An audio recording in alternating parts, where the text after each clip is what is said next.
In this video, we'll cover the spend category recommendation for requisitions feature. AI powers this feature, helping procurement users quickly and accurately classify spending when requesting non-catalog items. When you request a non-catalog item, accurately selecting the spend category is a vital step. Accurate classification supports budget tracking and financial reporting.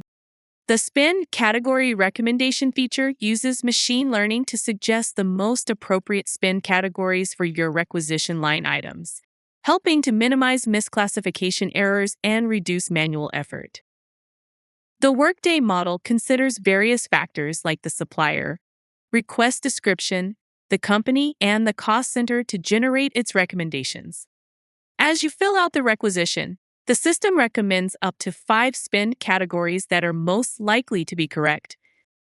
You can now simply select the best category from this list, which speeds up the requisition process compared to manually searching or scrolling through options. An alert may appear when a requester chooses a supplier that is new to that specific spend category. This provides an extra layer of data accuracy.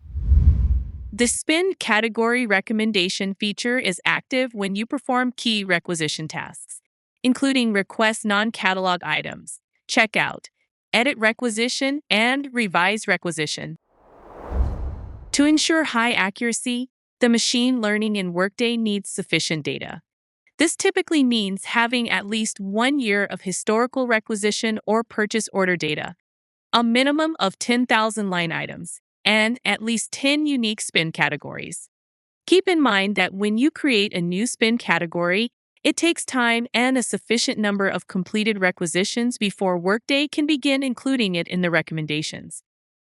The model also retrains itself every week with fresh data to keep the predictions current.